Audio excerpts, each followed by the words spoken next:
আসসালামু আলাইকুম বন্ধুরা, আশা করি আপনারা প্রত্যেকে ভালো আছেন। তো বন্ধুরা, আপনারা জানেন যে কারিগরি ও মাদ্রাসা শিক্ষা বিভাগের আর্থিক অনুদানের নোটিশ প্রকাশ করে দিয়ে আপনারা অনেকদিন অপেক্ষা করছিলেন। তো অপেক্ষার অবসান ঘটিয়ে কারিগরি ও মাদ্রাসা শিক্ষা বিভাগের আর্থিক অনুদানের নোটিশটি প্রকাশ করা হয়েছে। তো নোটিশে কি বলা হয়েছে আমরা একটু যে জানবো এবং কারা কারা আবেদন করতে পারছে, তো এই বিষয়ে আলোচনা করব। তো ভিডিওটি শুরু করার আগে ছোট্ট একটা বরাবরের মতো আমাদের চ্যানেলে যদি আপনি নতুন দর্শক থাকেন তাহলে অবশ্যই আমাদের চ্যানেলটিকে সাবস্ক্রাইব করে পাশে থাকা বেল আইকনটি বাজিয়ে দিন। আর যারা ফেসবুক পেজ থেকে দেখতেছেন অবশ্যই ফেসবুক পেজটিকে ফলো করে দিন। তো চলুন ভিডিওটি শুরু করা যাক। তো প্রথমে আমরা যে বিষয়টি নিয়ে পড়বো, বিজ্ঞপ্তিটি পড়া যাক। এত দ্বারা সকলের অবগতির জন্য জানানো যাচ্ছে যে চলতি 2024-25 অর্থ বছরের বাজেটে শিক্ষা মন্ত্রণালয়ের কারিগরি ও মাদ্রাসা শিক্ষা বিভাগের অধীনে শিক্ষা প্রতিষ্ঠান, শিক্ষক কর্মচারী এবং শিক্ষার্থীদের জন্য বিশেষ মঞ্জুরি হিসেবে বরাদ্দকৃত অর্থ উপযুক্ত শিক্ষা প্রতিষ্ঠান, শিক্ষক ও শিক্ষার্থীদের মধ্যে স্বচ্ছ এবং সুষ্ঠুভাবে বিতরণের লক্ষ্যে ইতিমধ্যে একটি নীতিমালা সংশোধিত 2025 জারি করা হয়েছে। উক্ত নীতিমালায় কারিগরি শিক্ষা অধিদপ্তর, মাদ্রাসা শিক্ষা অধিদপ্তর এবং শিক্ষা প্রকৌশলী অধিদপ্তর সকল জেলা প্রশাসক এবং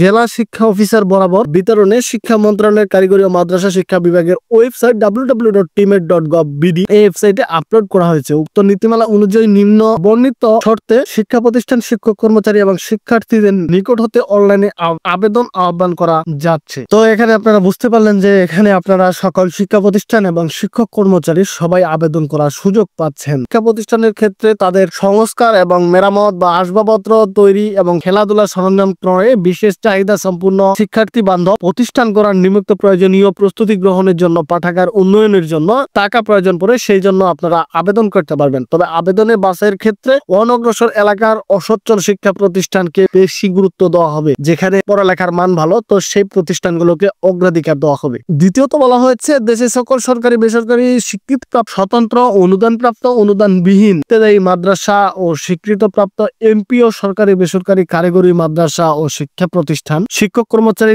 তাদের জটিল ও ব্যয়বহুল রোগের জন্য দুর্ঘটনায় আহত এমন শিক্ষক কর্মচারী তারা আবেদন করার সুযোগ পাচ্ছেন। আবার তৃতীয়ত বলা হয়েছে সরকারি বেসরকারি কারিগরি ও মাদ্রাসা শিক্ষা প্রতিষ্ঠানের শিক্ষার্থীগণ জটিল এবং ব্যয়বহুল রোগ, দৈব দুর্ঘটনা এবং শিক্ষা ব্যয় নির্বাহের জন্য মঞ্জুরি আবেদন করতে পারবেন। অর্থাৎ আপনারা আর্থিক অনুদানের আবেদন করতে পারবেন। তবে এখানে আবেদন করতে পারছেন কারা? এখানে আবেদন কারিগরি ও মাদ্রাসা শিক্ষা বিভাগের প্রথম শ্রেণী থেকে, অর্থাৎ ইবতিদায়ী প্রথম শ্রেণী থেকে স্নাতক সমমান, ফাজিল স্নাতক সমমান পর্যন্ত আপনারা আবেদন করার সুযোগ পাচ্ছেন। তো আমি আবারও বলছি, এখানে প্রথম শ্রেণী থেকে ফাজিল স্নাতক সমমান পর্যন্ত আবেদন করার সুযোগ পাচ্ছেন। আর যারা কারিগরি শিক্ষা প্রতিষ্ঠানে পড়েন, যারা ডিপ্লোমা ইঞ্জিনিয়ারিং করতেছেন, তো তারাও আবেদন করার সুযোগ পাবেন। তারা বলছে দ্বিতীয়ত করবে আপনি যখন নির্বাচিত হবেন, তো এখানে শিক্ষা প্রতিষ্ঠানের ক্ষেত্রে তাদের প্রতিষ্ঠান কর্তৃক প্রত্যায়িত প্রমাণ আবশ্যক। তো এখানে তারা বলছে শিক্ষা প্রতিষ্ঠান আবেদনের ক্ষেত্রে তাদের নীতিমালা www.timet.gov.bd এই ওয়েবসাইটে পাওয়া যাবে। তবে উল্লেখিত সুনির্দিষ্ট কারণ সহ প্রতিষ্ঠানের ক্ষেত্রে কমিটির সভাপতি এবং শিক্ষক কর্মচারীর ক্ষেত্রে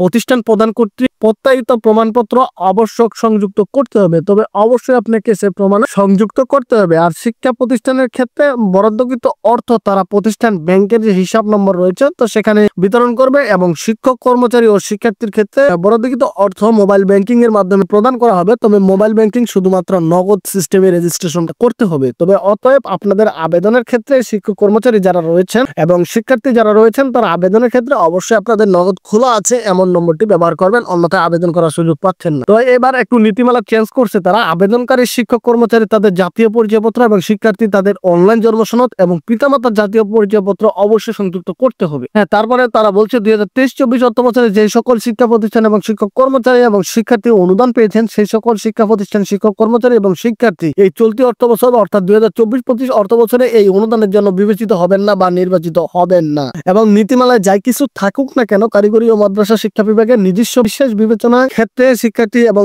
শিক্ষক কর্মচারী ও সচ্ছল শিক্ষা প্রতিষ্ঠান অনুকূলে খাত থেকে অর্থকৃত বরাদ্দ মঞ্জুর করার ক্ষমতা সংরক্ষণ করে, অর্থাৎ শিক্ষার্থী অনলাইন জন্মসনদ না থাকলে অনুদান প্রদান করা হবে না। আবেদনকারীর মোবাইলে অবশ্যই নগদ খোলা থাকতে হবে। তবে এখানে সম্পূর্ণ অনলাইনের মাধ্যমে আবেদন করতে হবে। এখানে ডাক বা কুরিয়ার অর্থাৎ হার্ড কপি কোনো গ্রহণযোগ্য হবে না। তো এই ছিল মোটামুটি করে তাদের যে বিজ্ঞপ্তি জারি করছিল, সেই বিজ্ঞপ্তিটি বললাম। এরপর এবার আপনাদেরকে জানাবো কিভাবে আবেদন করতে হয়, আমরা ভিডিও নিয়ে আসবো। এবং তার আগে আমরা ভিডিও নিয়ে আসবো এখানে কি কি কাগজপাতি লাগতেছে, কোন কোন শ্রেণীর আপনারা আবেদন করার সুযোগ পান। সেই পর্যন্ত সবাই ভালো থাকবেন, সুস্থ থাকবেন এবং আমার জন্য দোয়া করবেন। এই ভিডিওতে লাইক দিয়ে একটা কমেন্টে আপনার মতামত জানিয়ে দিবেন। আসসালামু আলাইকুম।